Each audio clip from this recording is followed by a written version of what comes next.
Hello everyone, it's Savi here. അപ്പോൾ ഇന്ന് നമ്മൾ ഡിസ്കസ് ചെയ്യുന്നത് ബ്ലോക്ക് 1-ലെ യൂണിറ്റ് 1-ൽ 2 പാർട്ട് നമ്മൾ ചെയ്തിരുന്നു. അതിൽ തേർഡ് പാർട്ടാണിത്.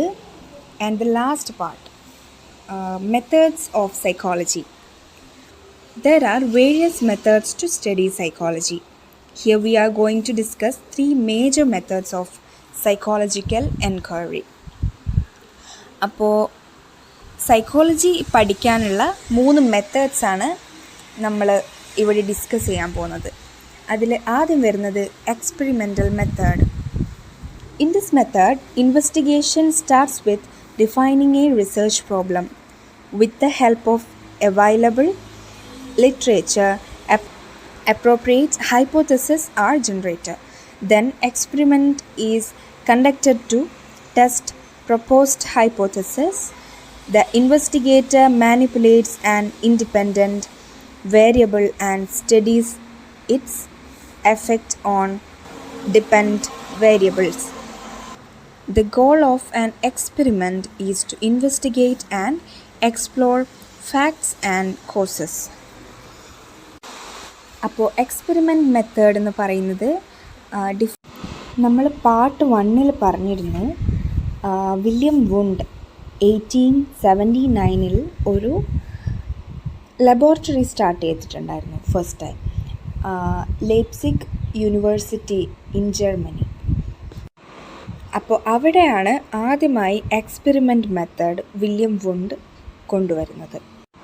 ഈ എക്സ്പെരിമെൻറ്റിൻ്റെ മെയിൻ ഗോൾ എന്ന് പറയുന്നത് to investigate and explore facts and causes.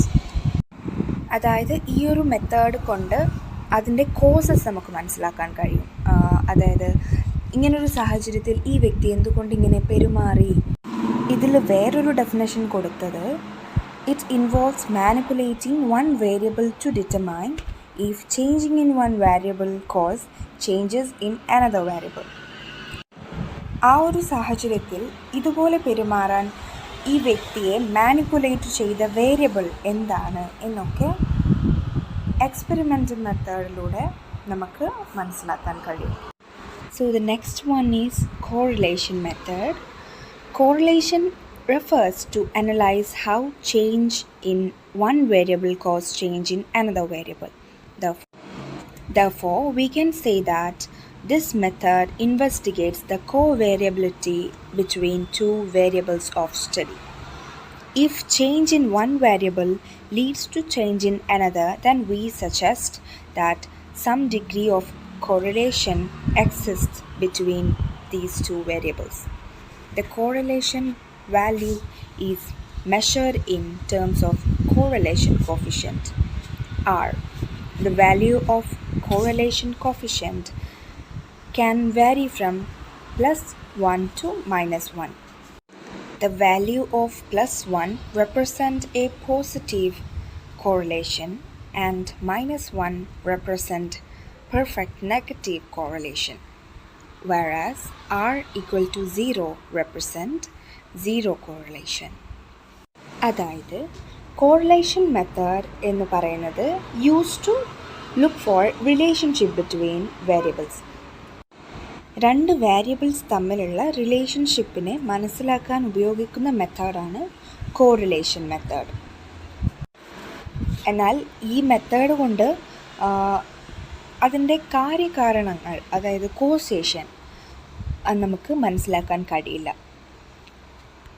ഈ കോറിലേഷൻ വാല്യൂ നമ്മൾ മെഷർ ചെയ്യുന്നത് കോറിലേഷൻ കോഎഫിഷ്യൻ്റ് എന്ന് പറഞ്ഞാൽ it represent as R.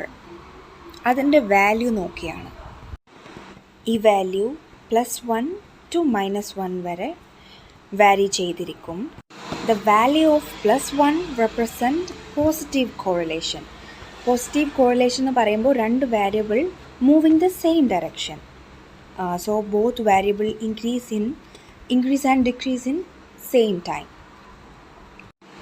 Or the value is -1, it is negative correlation. That means 2 variables move ചെയ്യുന്നത് different ഡയറക്ഷനിലാണ്.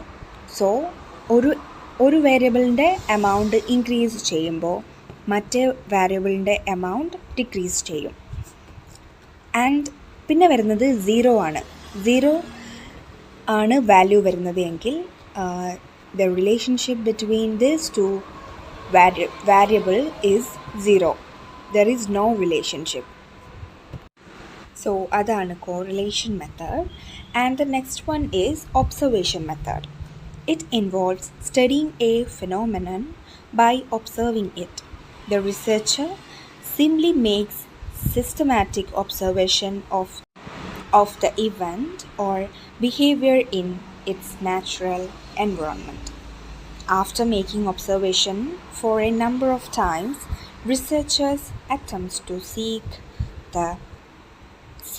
the reason behind it. Observation method involves watching a participant in his or her natural settings and recording relevant behavior for later analysis. Observation method എന്ന് വെച്ചാൽ ഒരു വ്യക്തിയെ നമ്മൾ observe ചെയ്യണം. As simple as that.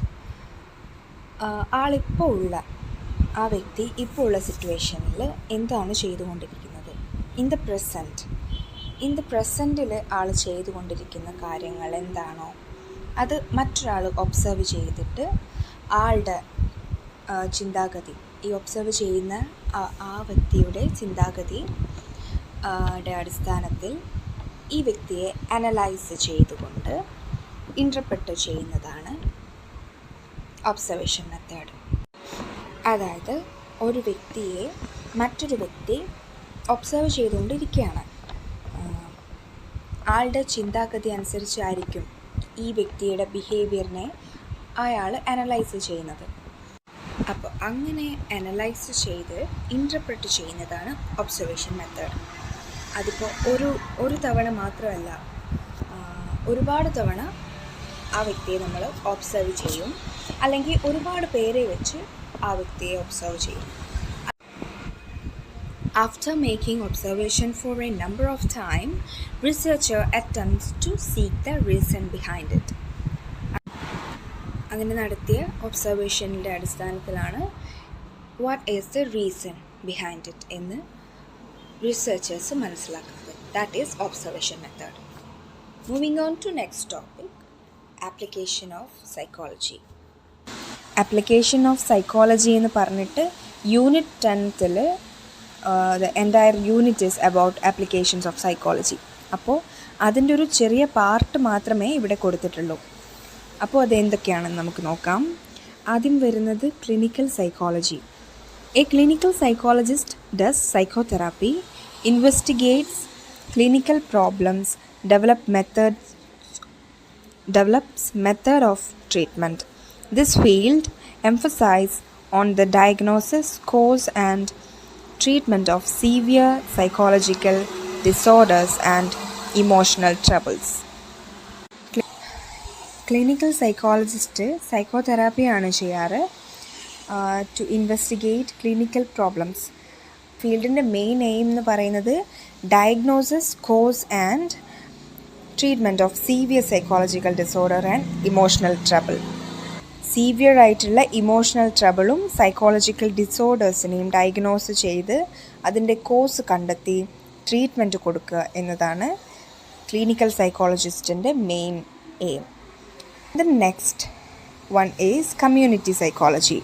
This field promotes community-wide mental health through research, prevention, education, and consultation. Community psychologists apply psychological principles, ideas, and point of view to help solve social problems and help individuals in adapting to their work and living groups. Community സൈക്കോളജിസ്റ്റിൻ്റെ main field എന്ന് പറയുന്നത് സോഷ്യലായിട്ട് വരുന്ന problems solve ചെയ്യുക. Community psychologist apply psychological principles to solve social problems and to help individual adapting to their work and living group. Then third one is counseling psychology. A counseling psychologist does psychotherapy and personal counseling. She researches emotional disturbances and counseling methods.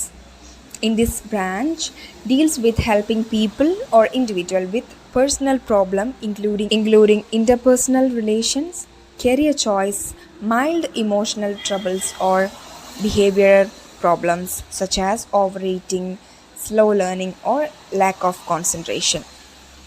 ഈ counselling psychologist മെയിനായിട്ട് ചെയ്യുന്നത് ഈ clinical psychologist ചെയ്യുന്നത് പോലെ തന്നെ psychotherapy തന്നെയാണ്. എന്നാലും counselling psychologist deal ചെയ്യുന്നത് മൈൽഡ് ഇമോഷണൽ ട്രബിൾസിനെയാണ്. മൈൽഡായിട്ട് വരുന്ന ഇമോഷണൽ ട്രബിൾസ്, പിന്നെ കരിയർ ചോയ്സ്, ഇൻ്റർപേഴ്സണൽ റിലേഷൻസ്, പിന്നെ ബിഹേവിയർ പ്രോബ്ലംസ് ആയിട്ടുള്ള over eating, slow learning or lack of concentration ഒക്കെ ട്രീറ്റ് ചെയ്യാൻ കൗൺസിലിംഗ് സൈക്കോളജിസ്റ്റിന് കഴിയും. പിന്നെ വരുന്നത് educational psychology.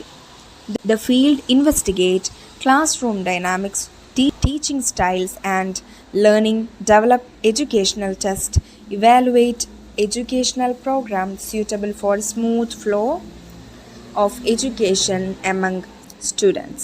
This branch deals with broader problems of increasing the efficiency of learning in school by applying psychological knowledge of learning and motivation to the curriculum. Educational psychologist deals with class dynamics. Educational psychologist മെയിനായിട്ട് investigate ചെയ്യുന്നത് classroom dynamics ആണ്. കൂടാതെ teaching style, learning, പിന്നെ develop educational test, evaluates educational programs suitable for smooth flow of education among students. പിന്നെ മെയിനായിട്ടും സ്റ്റുഡൻസിന് വേണ്ടിയിട്ട് educational ടെസ്റ്റും എഡ്യൂക്കേഷണൽ പ്രോഗ്രാംസ് പിന്നെ മോട്ടിവേഷനൊക്കെ നടത്താറുണ്ട്. ഓവറോൾ സ്റ്റുഡൻസിനെ ഹെൽപ്പ് ചെയ്യാൻ ഇതിനെ അവിടെ എടുത്തു പറയുന്ന ഒരു ക്ലാസ് റൂം ഡൈനാമിക്സ് ആണ്. അപ്പോൾ ഓവറോൾ ക്ലാസ് റൂം സ്റ്റുഡൻസിന് വേണ്ടിയിട്ട് ഉള്ള ഹെൽപ്പ് ചെയ്യുന്നവരാണ് educational psychologist. And the next one is forensic psychologist. The field investigates problem of crime and crime prevention, rehabilitation programs, prison, courtroom dynamics, selects candidates for police work.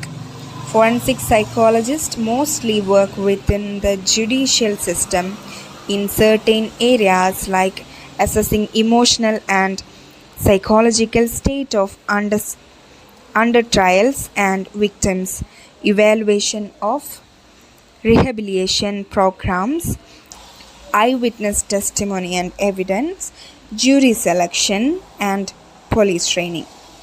Forensic psychologist മെയിനായിട്ട് investigate ചെയ്യുന്നത് problems of crime and crime prevention.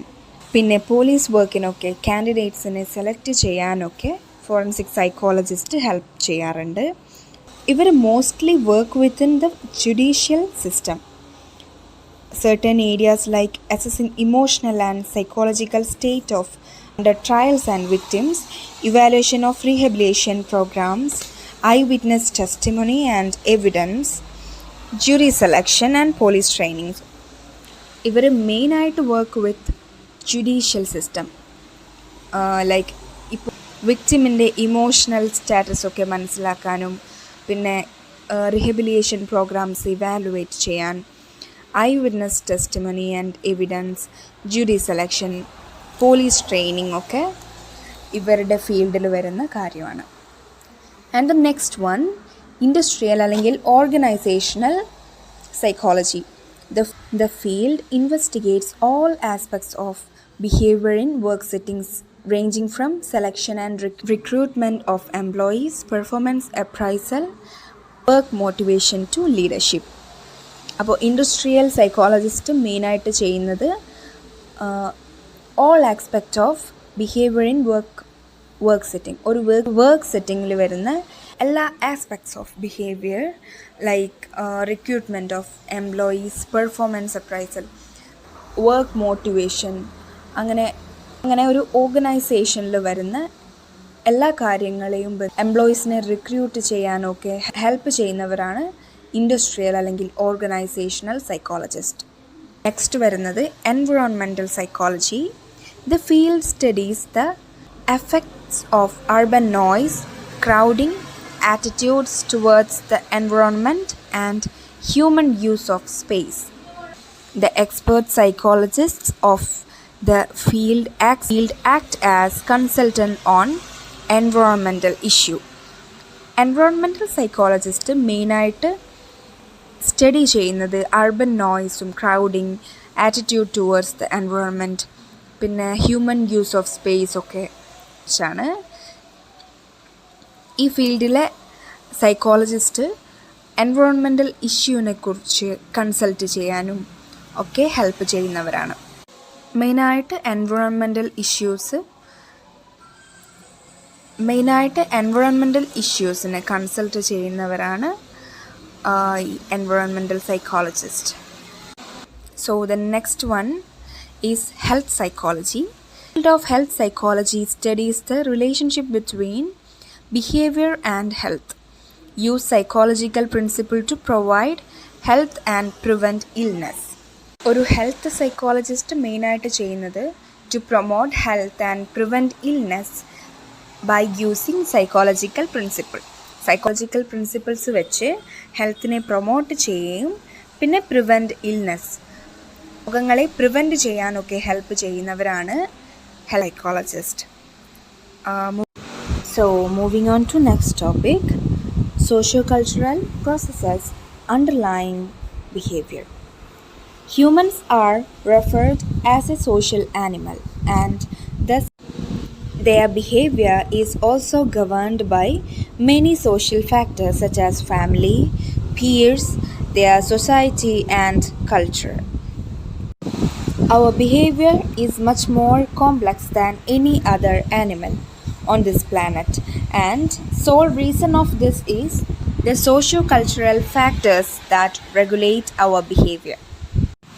മനുഷ്യൻ ഒരു സാമൂഹ്യ ജീവിയാണ് അല്ലേ? നമ്മുടെ ഫാമിലിയും കൾച്ചറും സൊസൈറ്റിയും ഒക്കെ നമ്മളെ ഇൻഫ്ലുവൻസ് ചെയ്യുന്നുണ്ട് നമ്മുടെ ബിഹേവിയറിൽ. അതുകൊണ്ട് തന്നെ ഏതൊരു ആനിമലിനേക്കാളും കോംപ്ലക്സ് ആയിട്ടുള്ളതാണ് ഒരു ഹ്യൂമൻ ബിഹേവിയർ എന്ന് പറയുന്നത്. For example, need for thirst is basic biological need which is common across human and animals. However, the way we humans gratify it is completely different from animals. For example, some people will drink cold water, some will drink lukewarm water, and some may prefer normal water, while others may prefer soda water or juice to ward off their thirst. This example shows that our behavior is not governed by biological factors only, but various social and cultural factors also play vital role in shaping it. അതിനിവിടെ കൊടുത്ത example ഏതാണെന്ന് വെച്ചാൽ, ഒരു മനുഷ്യന് ദാഹിക്കുമ്പോൾ ആ വ്യക്തി ചിലപ്പോൾ called water ഇഷ്ടപ്പെടാം, തണുത്ത വെള്ളം അല്ലെങ്കിൽ ചൂടുള്ള വെള്ളം അല്ലെങ്കിൽ സോഡ, ജ്യൂസ്, അങ്ങനെ ഒരുപാട് ചോയ്സസ് ഉണ്ട്. എന്നാൽ ആനിമൽസിന് അതില്ല. അതാണ് ഇവിടെ അവർ കൊടുത്ത കമ്പാരിസന് വേണ്ടി കൊടുത്ത example. And the next paragraph, family is one of the most important socio-cultural factor that affect our behavior. Since birth, family is our primary source of interaction and thus play vital role in value acquisition and role expectations. Bandura have suggested in his theory that child learns behavior by imitating others and especially elder models. In case of family, a child learns to act in a particular way by observing her or his parents, siblings, and other relevant caregivers. Thus, it can be suggested that family plays an important role in learning any behavior. The type of family, numbers of caregivers, number of siblings, family socio-economic condition, etc. Facts also affects one's behavior. ഫാമിലിയാണ് നമ്മുടെ primary source of interaction. അതുകൊണ്ട് തന്നെ ഒരു child ഒരുപാട് കാര്യങ്ങൾ, ഒരു ചെറിയ കുട്ടി ഒരുപാട് കാര്യങ്ങൾ പഠിക്കുന്നത് ഒബ്സർവേഷനിലൂടെയാണ്, അവരുടെ ഫാമിലി മെമ്പേഴ്സിനെ തന്നെ. അതിൽ പാരൻസിന്, സിബ്ലിങ്സിന് ഒക്കെ വലിയ റോളുണ്ട്. കൂടാതെ the type of family, numbers of care givers, numbers of sibling, family socio economics ഒക്കെ വൺസ് ബിഹേവിയറിനെ എഫക്റ്റ് ചെയ്യുന്ന ഫാക്ടേഴ്സാണ്. Another important social cultural processes underlying our behavior is society and culture. Often these two terms are used interchangeably, but they carry different meanings. Society refers to a group of people which shares a common territory, language and culture, other neighboring group of people or society. Many studies have found that our society and culture affect our behavior at deeper level. For example, in individualistic culture like America and European countries emphasize independence, individual rights and being assertive are considered important traits, whereas collective countries like India and China promote traits like dependable, self-sacrificing and helping others. Family അല്ലാതെ നമ്മളെ ബാധിക്കുന്ന socio culture ഫാക്ടറാണ് society and culture. ഒരു society എന്ന് പറയുമ്പോൾ ഒരേ ടെറിറ്ററിയിൽ ഒരേ language, ഒരേ കൾച്ചറുള്ള ഒരു കൂട്ടം ആൾക്കാരെയാണ് സൊസൈറ്റി എന്ന് പറയാം. അത് നമ്മളെ എങ്ങനെ ബാധിക്കുന്നു എന്ന് പറഞ്ഞുകൊണ്ട് ഒരു എക്സാമ്പിൾ ഇവിടെ കൊടുത്തിട്ടുണ്ട്.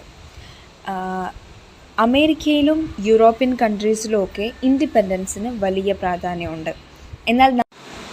എന്നാൽ നമ്മുടെ ഇന്ത്യയിലും പിന്നെ ചൈന പോലുള്ള കൺട്രീസിലൊന്നും ഇൻഡിപെൻഡൻസിന് വലിയ പ്രാധാന്യമില്ല. പകരം ഡിപ്പെൻഡബിളായിട്ടും സെൽഫ് സാക്രിഫൈസിങ്ങും ഹെൽപ്പിംഗ് അതേഴ്സ് അതിലൊക്കെയാണ് കൂടുതൽ പ്രാധാന്യം കൊടുക്കുന്നത്. അല്ലാതെ ഒരു ഇൻഡിവിജ്വൽ ഇൻഡിപെൻഡൻസിന് വാല്യൂ കുറവാണ്. അങ്ങനെ ഈ യൂണിറ്റ് കംപ്ലീറ്റ് ആയി, ബ്ലോക്ക് 1 ഫസ്റ്റ് യൂണിറ്റ്. പിന്നെ ഇതിൽ വരുന്ന സെൽഫ് അസസ്മെൻറ്റ് ക്വസ്റ്റ്യൻസും യൂണിറ്റ് ആൻഡ് ക്വസ്റ്റ്യൻസും ഒന്ന് നോക്കണം. സെൽഫ് അസസ്മെൻറ്റ്സിൻ്റെ ആൻസർ ഇതിൽ തന്നെ കൊടുത്തിട്ടുണ്ട് അവർ. This is the answers. So that's it. അപ്പോൾ see you in the next video.